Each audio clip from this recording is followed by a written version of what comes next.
Bonjour, alors voici ma pratique, mon vidéo d'enregistrement pratique numéro 7. Aujourd'hui, on va voir la position de l'aigle Garudasana. Alors pour la position de l'aigle, il y a plusieurs variations possibles. On va partir en position de la montagne, les jambes parallèles, les pieds à la largeur des ischions, le dos est droit, de l'énergie jusqu'au bout des doigts. La première variation que je vais vous montrer, c'est peut-être une variation pour des gens qui ont un petit peu moins d'équilibre ou des personnes peut-être avec une mobilité réduite. Avant de venir faire la position de l'aigle, on va s'être assuré d'avoir pratiqué des positions de force et probablement d'équilibre aussi avant de venir ici, comme des positions de guerrier, l'arbre par exemple. On va venir lever la jambe droite. Et on va venir déposer le bout du pied droit sur un bloc par terre. Ça va aider à notre équilibre et à tout notre alignement. Ensuite, si c'est la jambe droite qui est soulevée, ça va être le bras gauche qui passe sous le bras droit et qui va revenir rejoindre les épaules ici. Alors, des indices d'alignement importants. Les hanches sont parallèles.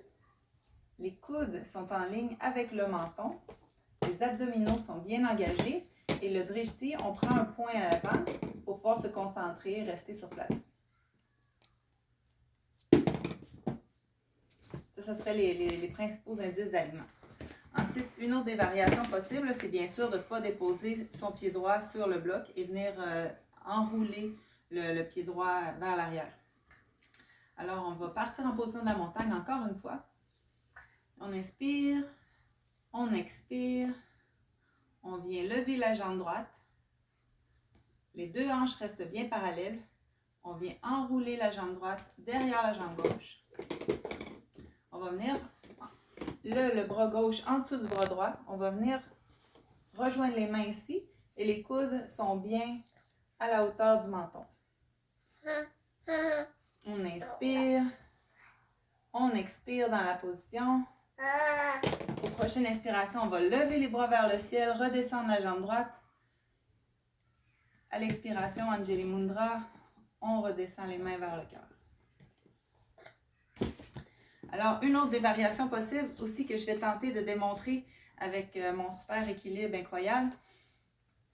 On inspire, on expire, prochaine inspire, on lève la jambe droite, on vient croiser et la jambe et le bras gauche, puis on va venir plier dans une position de squat plus profonde. Attention de toujours garder les épaules par-dessus les hanches tout de même. Et nos hanches sont bien parallèles. On inspire, position de la montagne. On expire.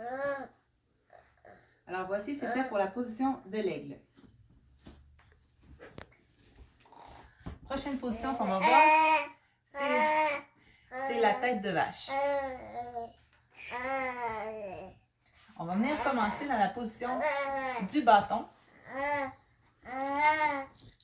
Je soulève la chair sous les fessiers pour venir bien m'enraciner. La colonne vertébrale est bien droite, de l'énergie jusqu'au bout des orteils. Première variation, je vais plier ma jambe droite par-dessus la jambe gauche qui va rester bien devant moi. Je plie la jambe droite, mes deux genoux sont alignés ensemble et je vais venir porter mon talon droit sur le côté du tapis. Le pied droit est fléchi, est flex, et il y a de l'énergie du deux côtés des pieds. Voici alors une variation. Une autre variation possible, ce serait d'avoir les deux genoux pliés. On va toujours tenter d'avoir nos deux genoux un par-dessus l'autre. Les hanches sont les deux bien enracinées, toujours au sol quand même, et le dos au droit. Dans cette position-ci, aussi, ce serait possible de venir faire une torsion vers la droite. Alors, je mets ma main gauche sur mon genou droit. La main droite est bien derrière moi. Et on fait une torsion à partir du nombril. Et je viens regarder par-dessus mon épaule droite si c'est accessible.